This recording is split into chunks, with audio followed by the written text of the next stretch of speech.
Good morning. Ngasigi video amuk mayam yengminarase ko. Aduga numaijing numitse koina hana budi dum khangi kei tauge haibadu budi. Adu card ki message ne aduga timing adu ai kainam ai pot mathang ka share torake horen loirapada. Angang leba imung oibiragadi ko. Angang hairagadi angang chahi 5 to 13-14 years ki chai tranga makhagumba haitare ko adu moi ngei gi haitare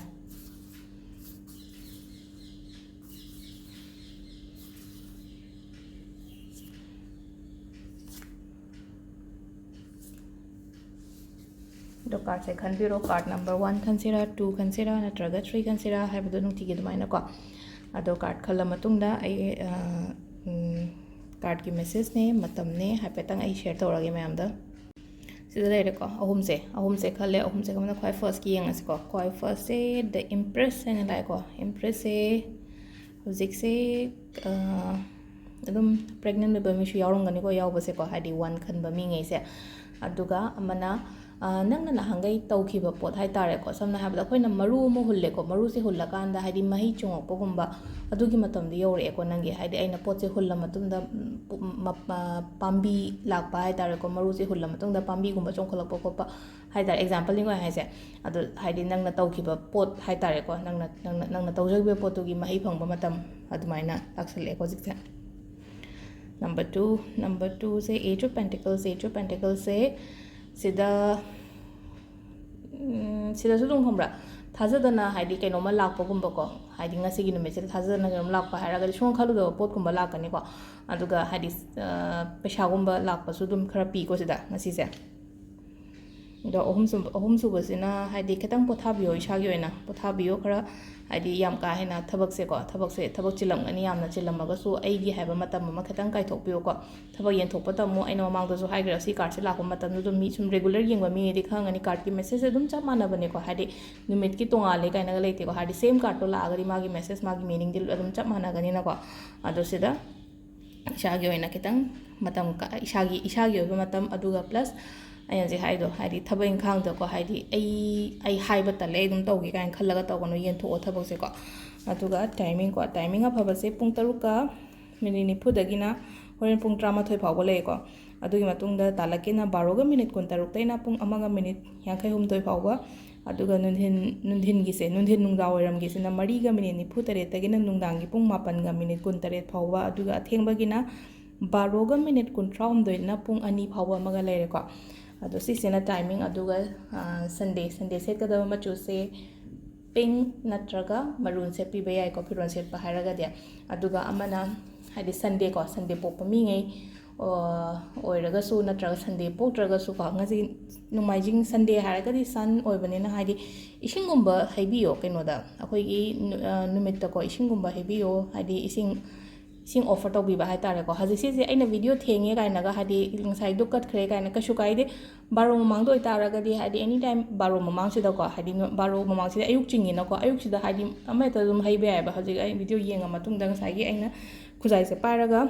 नुमित्ता येंगा इसिंग दो हाइबियोबा खुजाइ दोरा खम्ब्रा अदो नुमाइजिंग पोकपा मी ओइरगदि अमु हेना फरे को अदुगा आइना ngसाइ कइनो म share तौरके आइदो session अमख होगे तौरे को अंगांगै योइना अहनगी नतबा अदो अहनगी सु तौगे दि खल्ली अदो अहनदो इंटरेस्टेड ओइरगदि दुम हाइबिरक या अंगांगी ओइना स्पेशल ओइना अंगांगी ओइना से कइनो अदो 5 days की क्लासेस ओइनी को ऑनलाइन क्लासेस जूम दा नुंगदा ओइरम स्कूल हला मतुंग दा अंगांगी हाइतारे को पुंग मरी मखाई नत्रगा मरी दगी मंगा नत्रगा मरी मखाई दे मंगा फावबगी मनुंगदा सिदा 5 days सिदा हाइदि आइना कंडक्ट तौदोरिसे नुमित मंगानी हाइतारे को हप्ता आमदा सैटरडे संडे ऑफ थमगा मोगी दमकता नुमित मंगानी सिदा कंडक्ट तौदोरिसे कइकिनो हाइ मतमदा हाइदि डे 5 से को 5 से डे 1 दना खोगी मेडिटेशन क्लासेस ने हाइसे अंगांगी मेडिटेशन याम दरकार ओइना जिकान मेडिटेशन क्लासेस ओइरनी अदुगा सेकंड डे दा अखोगी जुम्बा किड्स काइनागा लेरे को हजिकान जुम्बा काइनाम तवे दो जुम्बा किड्स ओइना स्पेशल लेबा ai हापेतंग शेयर तोरके को आई से सर्टिफाई सु ओए को हाइदि आई तंब खोटपसु लोरे को सिसे अखोगी जुम्बा दसु B1 B2 काइनागा मैम लेरे को हाइदि B1 B2 दो लोइसला मतुंग द जुम्बा किड्स अमुक तौगदनेबा ꯁꯤꯁꯦ ꯌꯦꯡꯉꯣ official Zumba Kids and Zumba Kids junior ꯏꯟꯁꯇ꯭ꯔꯛꯇꯔꯅ ꯍꯥꯏꯁꯦ ꯍꯥꯏꯗꯤ ꯖꯨꯝꯕꯥ ꯀꯤꯠꯁꯀꯤ ꯑꯩ ꯇ꯭ꯔꯦꯅꯤꯡ ꯑꯩ ꯆꯠꯂꯒ ꯂꯣꯏꯁꯜꯂꯦ ꯑꯗꯨꯒ ꯑꯩ ꯑꯉꯥꯡ ꯀ꯭ꯂꯥꯁꯦꯁ ꯂꯧꯋꯦꯕ ꯁ꯭ꯋꯥꯏꯗ ꯑꯗꯣ ꯑꯩ ꯍꯧꯖꯤꯛ ꯑꯣꯟꯂꯥꯏꯟ ꯂꯧꯒꯦꯅ ꯑꯩꯅ ꯄ꯭ꯂꯥꯟ ꯇꯧꯕ ꯍꯥꯏꯇꯥꯔꯦꯀꯣ ꯍꯥꯏꯗꯤ ꯁ꯭ꯄꯦꯁꯦꯜꯂꯤ ꯃꯩꯇꯩ ꯃꯆꯥꯉꯩ ꯃꯅꯤꯄꯨꯔꯒꯤ ꯑꯉꯥꯡꯉꯩꯒꯤ ꯍꯥꯏꯇꯥꯔꯦꯀꯣ ꯑꯗꯣ ꯖꯨꯝꯕꯥ ꯀꯤꯠꯁꯤꯃ ꯂꯩꯔꯦꯀꯣ ꯖꯨꯝꯕꯥ ꯀꯤꯠꯁꯤꯗ ꯖꯒꯣꯏꯅꯦ ꯇꯁꯦꯡꯅ ꯍꯥꯏꯔꯒꯗꯤ ꯅꯨꯃꯤꯠ ꯃꯉꯥꯅꯤꯁꯤꯗ ꯖꯒꯣꯏꯒꯤ ꯀ꯭ꯂꯥꯁ ꯑꯃ ꯃꯦꯗꯤꯇꯦꯁꯟꯒꯤ ꯀ꯭ꯂꯥꯁ ꯑꯃ ꯌꯣꯒꯥꯒꯤ ꯀ꯭ꯂꯥꯁ ꯑꯃ ꯑꯗꯨꯒ ꯑꯃꯅ ꯁ꯭ꯄꯣꯀꯟꯁꯦ ꯍꯤꯟꯗꯤ ꯏꯪꯂꯤꯁ ꯑꯅꯤꯁꯦ ꯃꯤꯛꯁ ꯇꯧꯔꯒꯀꯣ ꯍꯥꯏꯗꯤ ꯑꯗꯨꯝ ꯑꯉꯥꯡꯉꯩꯗꯨꯒ ꯍꯥꯏꯗꯤ ꯑꯩꯈꯣꯏ ꯃꯩꯇꯩ ꯑꯃꯅ ꯇꯥꯛꯑꯒꯗꯤ ꯍꯥꯏꯗꯤ ꯃꯔꯣꯟꯗꯣ ꯀ꯭ꯂꯤꯌꯔ ꯑꯣꯏꯅꯀꯣ ꯑꯩꯅ ꯍꯥꯏꯅꯤꯡꯉꯤꯁꯦ ꯀꯔꯤꯅꯣ ꯍꯥꯏꯕꯗꯣ ꯍꯤꯟꯗꯤꯗ ꯍꯥꯏꯔꯒꯁꯨ ꯅꯠꯇ꯭ꯔꯒ ꯏꯪꯂꯤꯁꯇ ꯍꯥꯏꯔꯒꯁꯨꯀꯣ ꯑꯗꯨꯅ ꯉꯁꯥꯏꯒꯤ ꯁ꯭ꯄꯣꯀꯟꯗꯨꯗ ꯑꯃꯨꯛ ꯀꯩꯀꯩ ꯌꯥꯎꯔꯛꯀꯗꯒꯦ ꯍꯥꯏꯕ ꯃꯇꯝꯗ ꯃꯣꯏꯒꯤ ꯑꯣꯏꯅ ꯄꯕ꯭ꯂꯤꯛ ꯁ꯭ꯄꯤꯀꯤꯡꯒꯨꯝꯕꯒꯤ ꯇꯣꯄꯤꯛ ꯃꯆꯥ ꯀꯣ ꯅꯨꯃꯤꯠ ꯃꯉꯥꯅꯤꯁꯤꯗ ꯂꯣꯏꯅꯃꯛ ꯑꯦꯛꯇꯤꯚꯤꯇꯤ ꯃꯌꯥꯝꯁꯦ ꯂꯣꯏꯅ ꯀꯚꯔ ꯑꯞ ꯇꯧꯕ ꯑꯗꯨꯒ ꯂꯥꯁ ꯗꯦ ꯅꯨꯃꯤꯠ ꯑꯃꯒꯨꯝꯕꯗꯅ ꯑꯩꯈꯣꯏ ꯚꯦꯗꯤꯛ ꯃꯦꯠꯁ ꯀꯥꯏꯅ ꯂꯩꯔꯤꯀꯣ ꯁꯤꯁꯨ ꯑꯩ ꯏꯁꯥꯒꯤꯅꯤꯀꯣ ꯁꯔꯇꯤꯐꯤꯀꯦꯠꯁꯦ ꯍꯥꯏꯗꯤ ꯑꯩ ꯇꯝꯕ ꯂꯣꯏꯔꯦꯀꯣ ꯁꯤꯃꯁꯨ ꯚꯦꯗꯤꯛ ꯃꯦꯠꯁꯤꯅ ꯑꯃꯨꯛ ꯀꯔꯤꯅꯣ ꯍꯥꯏꯔꯀꯥꯟꯁꯤꯗ ꯑꯩꯈꯣꯏꯒꯤ ꯃꯦꯠꯁꯦ ꯌꯥꯝꯅ ꯁꯤꯝꯄꯜ ꯑꯣꯏꯕ ꯃꯑꯣꯡꯗ ꯍꯣꯠꯄ ꯍꯥꯏꯇꯥꯔꯦꯀꯣ ꯃꯦꯠꯁꯦ ꯇꯟꯕ ꯈꯣꯠꯄ ꯌꯥꯝꯗꯤ ꯌꯥꯝꯗꯦ ꯃꯥꯒꯤ ꯀꯩꯅꯣꯁꯦ ꯃꯥꯒꯤ ꯁꯤꯂꯦꯕꯁ ꯍꯥꯏꯒꯗ꯭ꯔꯥ ꯑꯗꯨꯒ ꯃꯥꯒꯤ ꯀꯩꯅꯣꯁꯦ ꯍꯥꯏꯒꯗꯤ ꯌꯥꯝꯕꯗꯤ ꯑꯣꯏꯔꯣꯏ ꯑꯇꯥꯔꯒꯁꯨ ꯍꯥꯏꯗꯤ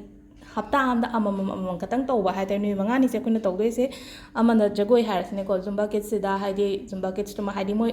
ꯑꯦꯛꯇꯤꯚꯤꯇꯤꯅꯦꯕ ꯃꯣꯏꯒꯤ ꯑꯣꯏꯅ ꯑꯉꯥꯡꯉꯩꯒꯤ ꯍꯥꯏꯇꯥꯔꯦꯀꯣ ꯖꯨꯝꯕꯥ ꯀꯤꯠꯁꯇꯨꯃ ꯂꯩꯔꯦ ꯌꯣꯒꯥ ꯀ꯭ꯂꯥꯁꯦꯁ ꯂꯩꯔꯦ ꯃꯦꯗꯤꯇꯦꯁꯟ ꯀ꯭ꯂꯥꯁꯦꯁ ꯂꯩꯔꯦ ꯁ꯭ꯄꯣꯀꯟ ꯍꯤꯟꯗꯤ ꯑꯦꯟ ꯏꯪꯂꯤꯁ ꯀꯣ ꯍꯥꯏꯗꯤ ꯑꯃꯨꯛꯅ ꯍꯤꯟꯗꯤ ꯏꯪꯂꯤꯁ ꯑꯗꯨꯝ ꯗꯔꯀꯥꯔ ꯑꯣꯏꯅꯀꯣ ꯑꯩꯈꯣꯏꯅ ꯃꯣꯏꯅ ꯑꯉꯥꯡꯉꯩꯅ ꯈꯪꯉꯒꯁꯨ ꯉꯥꯡꯊꯣꯛꯇꯕꯗꯣ ꯉꯥꯡꯃꯤꯟꯅꯕ ꯑꯃ ꯗꯔꯀꯥꯔ ꯑꯣꯏꯅꯀꯣ ꯍꯤꯟꯗꯤ ꯏꯪꯂꯤꯁ ꯑꯃ ꯂꯩꯔꯦ ꯂꯥꯁꯀꯤꯁꯤꯅ ꯚꯦꯗꯤꯛ ꯃꯦꯠꯁ ꯑꯗꯨꯒ ꯃꯔꯛ ꯃꯔꯛꯇ ꯀꯥꯎꯟꯁꯂꯤꯡ ꯁꯦꯁꯟꯒꯨꯝꯕꯀꯣ ꯍꯥꯏꯗꯤ ꯀꯥꯎꯟꯁꯂꯤꯡ ꯁꯦꯁꯟꯒꯨꯝꯕ ꯑꯗꯨꯃꯥꯏꯅ ꯍꯥꯞꯄꯛꯀꯅꯤꯀꯣ ꯑꯗꯨꯗꯨꯅ ꯍꯥꯏꯗꯤ ꯁꯤꯁꯦ ꯑꯩꯅ ꯃꯊꯪꯒꯤ ꯊꯥꯗꯒꯤ ꯍꯧꯒꯦ ꯍꯥꯏꯅ ꯈꯜꯂꯤꯀꯣ ꯑꯗꯨꯅ ꯑꯉꯥꯡ ꯂꯩꯕꯤꯕ ꯏꯃꯨꯡ ꯑꯣꯏꯇꯥꯔꯗꯤ ꯆꯍꯤ 5ꯗꯒꯤ ꯍꯧꯔꯒ ꯆꯍꯤ 12 ꯐꯥꯎꯕꯒꯤ ꯑꯉꯥꯡꯒꯤ ꯑꯣꯏꯇꯥꯔꯒꯗꯤ ꯑꯩꯉꯣꯟꯗ ꯄꯔꯁꯅꯦꯜ ꯃꯦꯁꯦꯖ ꯊꯥꯕꯤꯔꯛꯑꯣ ꯑꯩꯒꯤ ꯅꯝꯕꯔ ꯂꯩꯕ ꯀꯥꯡꯕꯨꯉꯩ ꯂꯩꯇ꯭ꯔꯒꯅ ꯀꯝꯃꯨꯅꯤꯇꯤ ꯄꯣꯁꯇ ꯑꯩꯒꯤ ꯅꯝꯕꯔ ꯌꯥꯎꯕꯗꯣ ꯑꯗꯨꯗꯒꯤ ꯂꯧꯊꯣꯛꯑꯒ ꯊꯥꯕꯤꯔꯛꯑꯣ ꯑꯩ ꯐ꯭ꯂꯥꯏꯌꯔꯒꯨꯝꯕꯕꯨꯗꯤ ꯁꯦꯝꯃꯛꯀꯦ ꯑꯗꯣ ꯍꯥꯟꯅ ꯑꯦꯛꯁꯄ꯭ꯂꯦꯟ ꯇꯧꯍꯧꯔꯒꯦꯅ ꯄꯣꯠꯁꯦ ꯀꯩꯅꯣ ꯍꯥꯏꯕꯗꯣ ꯑꯗꯣ ꯁꯨꯝ ꯃꯌꯥꯝ ꯄꯨꯜꯂꯒꯗꯤ ꯑꯉꯥꯡꯁꯦ ꯀꯤꯕ ꯈꯣꯠꯄꯁꯨ ꯈꯔ ꯐꯩꯅꯀꯣ ꯍꯥꯏꯗꯤ ꯉꯁꯥꯏꯒꯤ ꯁ꯭ꯇꯦꯖ ꯐꯤꯌꯔ ꯂꯩꯕ ꯑꯃ ꯍꯥꯏꯗꯤ ꯏꯟꯇꯔꯦꯛ ꯇꯧꯔꯒꯗꯤ ꯃꯤ ꯑꯇꯣꯞꯄ ꯑꯃ ꯉꯁꯥꯏ ꯄꯨꯜꯂꯛꯀꯗꯣꯏꯕ ꯑꯉꯥꯡꯗꯣ ꯑꯩ ꯃꯤꯁꯨ ꯌꯥꯝ ꯂꯧꯔꯣꯏꯀꯣ ꯑꯗꯨꯗꯨꯅ ꯍꯥꯟꯅ ꯀꯩꯅꯣ ꯇꯧꯕꯤꯔꯛꯑꯣ ꯍꯥꯏꯗꯤ ꯉꯁꯥꯏ ꯑꯩꯅ ꯑꯉꯥꯡ 10-30 ꯂꯧꯁꯜꯂꯒꯗꯤ ꯑꯩ ꯂꯣꯏꯅ ꯌꯦꯡꯕ ꯉꯝꯃꯣꯏꯕ ꯍꯥꯏꯗꯤ ꯑꯣꯟꯂꯥꯏꯟ ꯑꯣꯏꯔꯛꯀꯗꯕꯅꯤꯅ ꯑꯗꯨꯗꯨꯅ ꯑꯦꯠꯂꯤꯁ ꯑꯉꯥꯡ 10-13 ꯁꯤꯗꯒꯤ ꯍꯦꯜꯂꯣꯏꯕ